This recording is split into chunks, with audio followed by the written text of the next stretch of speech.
Merci. I speak French, official language in Chad, French and Arabic. Salam alaikum, bonjour, tout le monde. Je suis honoré de me présenter aujourd'hui devant vous pour parler d'un sujet passionnant, la diplomatie culturelle, un lieu de résilience, de paix et de stabilité socio-économique au Tchad post-transition.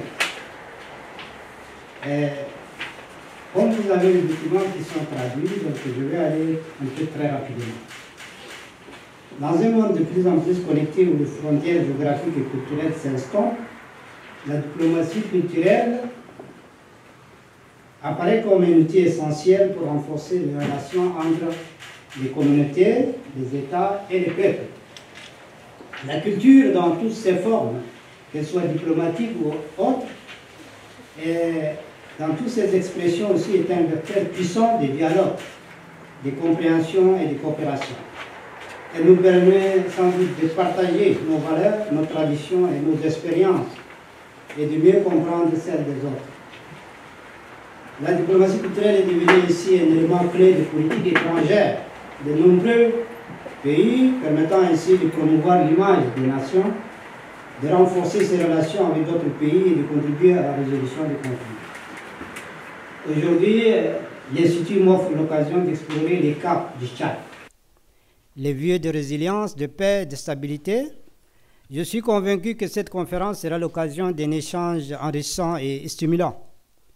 Je me permettrai de vous faire un bref aperçu de mon pays avant de définir en second temps les concepts de diplomatie et nous finirons par les enjeux et les défis ainsi que les opportunités de diplomatie culturelle. Bref aperçu du Tchad. Peut-être pour ceux qui ne connaissent pas encore le Tchad est à 1 284 000 km² et il est caractérisé par des frontières à l'est par le Nigeria et le Niger, à l'Afrique centrale il y a le Cameroun et l'ACA, à l'est le Soudan et enfin l'Afrique du Nord, la Libye.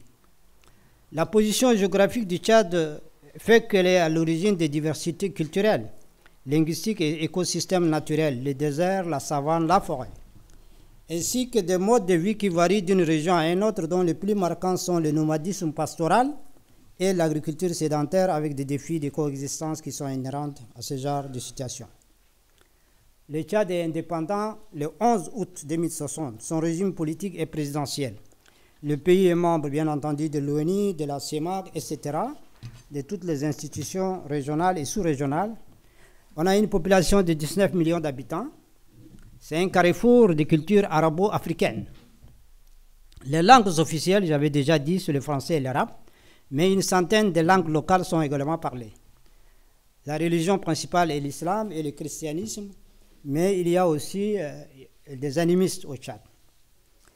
Sur le plan politique, le Tchad a amorcé un tournant décisif avec le dialogue national inclusif tenu le 20 et le 8 octobre 2022. Vous vous rappelez, suite au décès tragique du père, du président Idriss Déby, qui a réuni plus de 1400 participants. Après le décès, donc, il y a eu une conférence qui s'est tenue, au cours de laquelle ils ont jeté les bases d'une transition démocratique.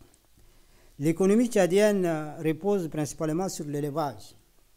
Il faut dire que l'agriculture aussi joue un rôle important. On a 39 millions d'hectares de terres arables et nous avons un des grands pays qui a le plus grand nombre de têtes de bétail en Afrique, 120 millions de têtes, y compris les différentes têtes, ovins, caprins et camalins aussi. Le pays dispose de ressources minières aussi importantes, l'or, le pétrole. Il dispose également de nombreux sites touristiques tels que le lac Onyanga qui sont inscrits au patrimoine mondial de l'UNESCO, sans parler du parc Zakuma, qui sont des parcs qui est très important au sein du pays, pour les touristes. Le Tchad est un pays qui emploie dès les premières années de l'indépendance à des vicissitudes de toute nature et le pays a su surmonter les obstacles qui se sont dressés sur son chemin de l'unité et grâce à une culture de dialogue. La résolution du conflit, la paix et le vivre ensemble a été le fondement de notre politique. Cette assertion se vérifie aisément à travers l'histoire politique du Tchad. la culture et le brassage a été le nœud pour pouvoir régler les problèmes politiques. Il faut noter qu'en 1979 déjà, il y a eu des négociations politiques à Kano au Nigeria, sous l'égide de l'OEA, pour mettre en place ce qu'on appelait en son temps le gouvernement d'union nationale de transition. C'est dernièrement, en 2022, les accords de Doha, qui a regroupé toutes les oppositions armées à l'extérieur et ceux qui sont à l'intérieur, pour mettre en place la transition qui a débuté à l'élection présidentielle d'ici mai 2024, au cours de laquelle le président Mohamed Idriss Déby a été élu président. Pour revenir au thème qui nous intéresse, les différents gouvernements qui se sont succédés jusqu'à nos jours ont accordé une place de choix à la culture et à l'art en créant des ministères de culture à part entière.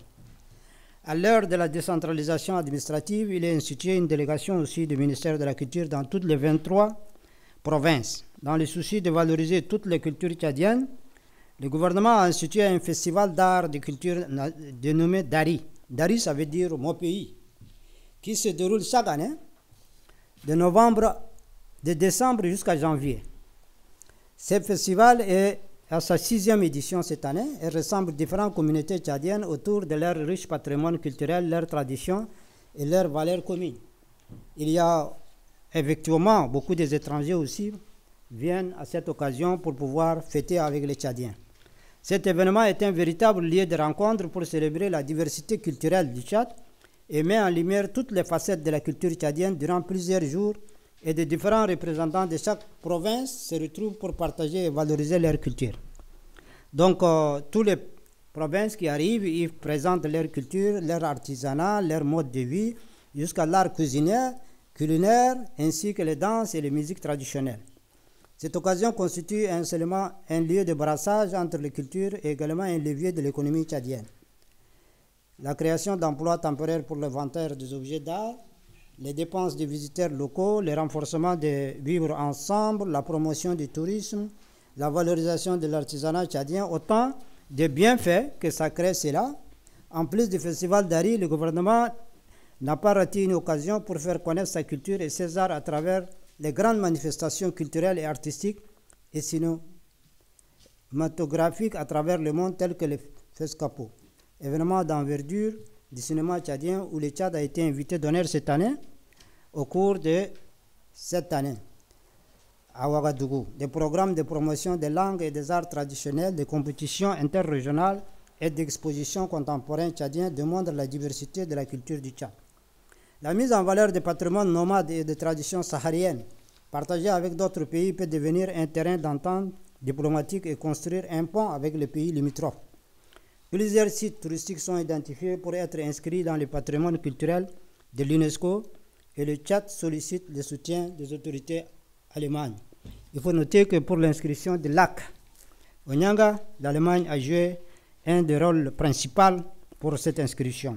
C'est pourquoi, pour le reste aussi, le gouvernement tchadien sollicite l'appui des autorités allemandes. Sur le plan bilatéral et multilatéral, le Tchad entretient de solides relations culturelles à travers ses représentations diplomatiques à l'extérieur avec de nombreux pays et des organisations internationales en charge de la culture telles que l'UNESCO et l'ICESCO. Au sein de la plupart des missions diplomatiques, il est créé un poste de conseiller culturel qui a pour vocation, bien entendu, de promouvoir l'art, le patrimoine, les expressions culturelles tchadiennes à travers les actions diplomatiques, éducatives et artistiques. Établir et entretenir des relations avec les institutions culturelles, artistiques et éducatives du pays de résidence, musées, instituts, universités, centres culturels. Organiser et appuyer les manifestations culturelles en mettant en valeur l'image et la richesse culturelle du Tchad. Cette année, le 23 août, nous avons célébré ici aussi avec le festival Torasna.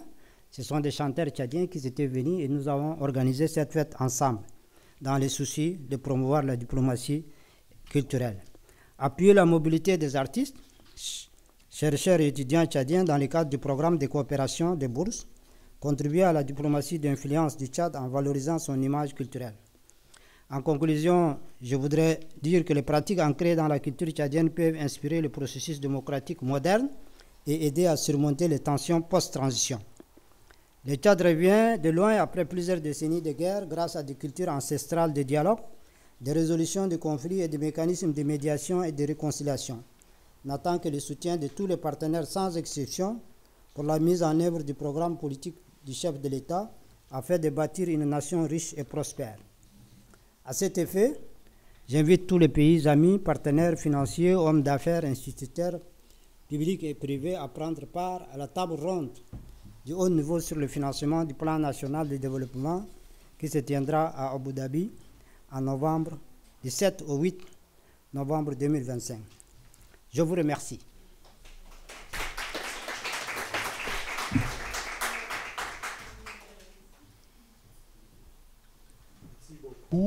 Monsieur l'ambassadeur, excusez-moi, je ne parle pas français, but we have someone from our brain pool who will step in.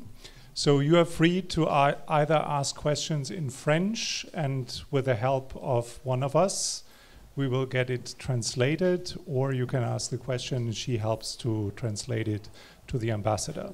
You want to be first? French or English? Then go ahead. Will you translate? We speak French with Cameroon. Excellence, Monsieur l'ambassadeur, bon après-midi. Merci. Et à toute votre équipe qui vous accompagne. Premièrement, j'aimerais saluer les relations diplomatiques excellentes qui existent entre le Cameroun et le Tchad. C'est un... There are excellent... Okay. You should translate the other one. Do you prefer to be translated, or can you formulate your question yourself? Et comme je disais, premièrement, je salue les relations diplomatiques excellentes qui existent entre le Cameroun et le Tchad. Le Tchad est un partenaire fiable et nous avons de très bonnes relations avec notre pays voisin. Excellence, Monsieur l'ambassadeur, j'ai une doléance pour le Tchad.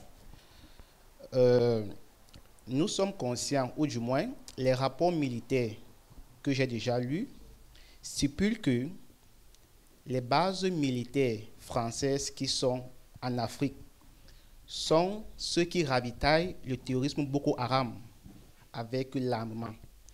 Aujourd'hui, nous constatons que le terrorisme djihadiste Boko Haram utilise déjà les drones, qui est certainement, d'après les rapports militaires de ces pays africains, comme le Burkina Faso d'ailleurs, qui l'a dit à maintes reprises, c'est la France et les ONG qui alimentent Boko Haram avec l'armement.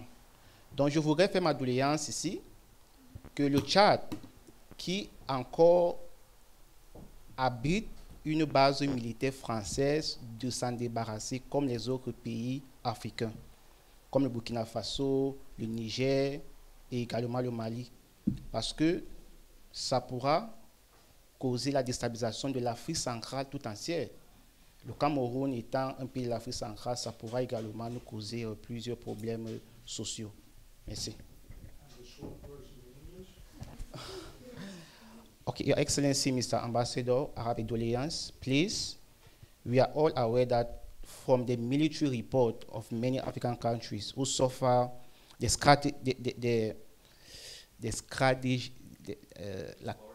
scourges of Boko Haram, says that France military in Africa that the one causing or that the one giving military support to Boko Haram terrorists. So I'm pleading, since Cameroon is a neighboring country with Chad, and Chad have a military base, I'm pleading your country to take away the military base in Chad so that we can be more ensure that we have security in Central Africa.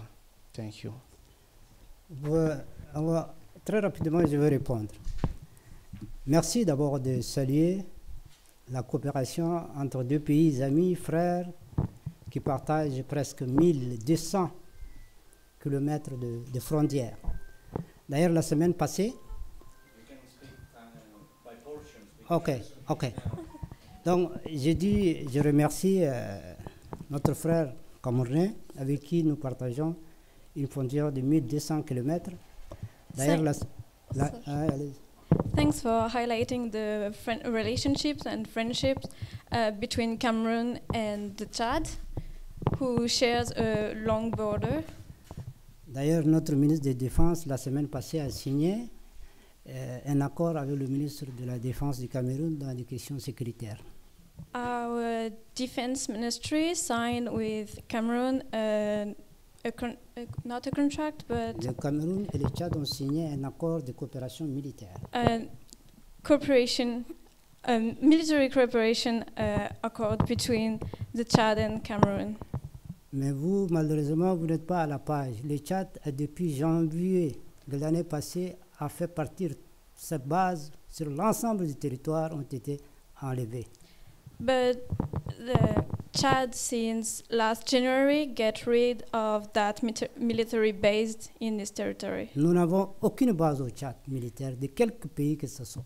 We don't have any foreign military based in Chad. Pour ce qui concerne le rapport que vous recevez, ça, moi, malheureusement, en tant que diplomate, je ne reçois pas. Qui est en train de faire quoi? Je n'en sais pas. But as a diplomat, I'm not aware of everything, of who's doing what everywhere.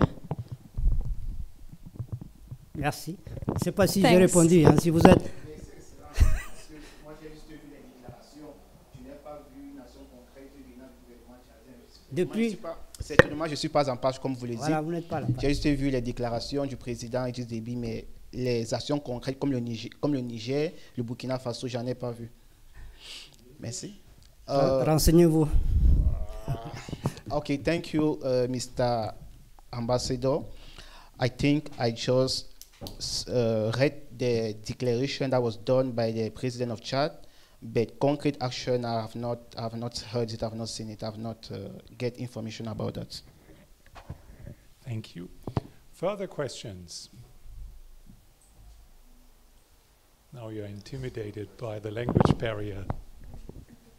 Merci, Monsieur l'ambassadeur. Moi, j'ai une très simple question. Est-ce qu'il y a un avenir démocratique pour le Tchad? Parce que nous avons vu une succession entre père et fils. Et voilà, malheureusement, la norme en Afrique. Pouvez-vous nous dire s'il y a vraiment une succession démocratique au Tchad? Je suis du Ghana et mon nom, c'est Harold. Merci. Il est d'où? So, sorry, the question is, do we really have a democratic succession or culture in Chad? The norm in Africa is that father passes the throne or the presidency to son. We've seen that in a number of countries. Can we say the same thing for Chad, where we know there was elections or not? I'm not too sure. But can we say that Chad is a truly democratic society? Thank you. Bien, merci.